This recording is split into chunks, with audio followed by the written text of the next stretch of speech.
স্নানের আনন্দে মৃত্যু। পিসির বাড়িতে পুকুরে শেষ হলো দুই শিশুর খেলা। আনন্দের বাড়িতে নিয়ন্ত্রণ রক্ষা করতে এসে মর্মান্তিক পরিণতি হলো দুই ভাই বোনের। বসিরহাট মহকুমার স্বরূপনগর থানার বিতাড়ি হাকিমপুর গ্রাম পঞ্চায়েতের বিতাড়ি উত্তর পাড়ায় পুকুরে ডুবে মৃত্যু হলো দুই শিশুর। মৃতর নাম অদিল মণ্ডল, বয়স 8 ও রিয়া মণ্ডল, বয়স 10। তারা বনগাঁর গোপালনগর থানার বেলতা গ্রামের বাসিন্দা। বাবা মা মুম্বাই কর্মরত, তাই দিদার সঙ্গে পিসির বাড়িতে বিয়ের অনুষ্ঠানে যোগ দিতে এসেছিল তারা। পরিবার সূত্রে জানা গিয়েছে, এদিন হঠাৎ করে নিখোঁজ হয়ে যায় দুই ভাই বোন। খোঁজাখুঁজির পর পুকুর থেকে তাদের দেহ ভেসে ওঠে।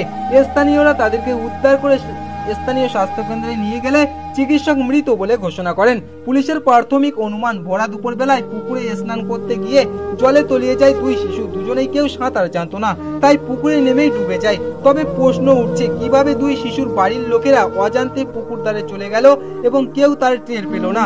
মৃত্যুকে ঘিরে তৈরি হয়েছে একাধিক প্রশ্ন। ঘটনার খবর পেয়ে স্বরূপনগর থানার পুলিশ ঘটনাস্থলে পৌঁছে দেহ দুটিকে উদ্ধার করে ময়নাতদন্তের জন্য বসিরহাট জেলা মর্গে হাসপাতালে পাঠায়। পুলিশ জানিয়েছে, মৃত প্রাকৃতিক কারণ ও অন্য কোনো রহস্য আছে কিনা তা জানার জন্য পরিবারের সদস্য ও প্রতিবেশীদের জিজ্ঞাসাবাদ শুরু করেছে স্বরূপনগর থানার পুলিশ।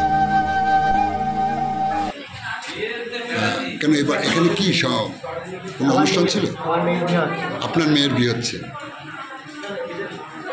কে হয় আপনার? কি হয় এরা? আমার শালার ছেলে। ছেলে কিভাবে মারা গেল?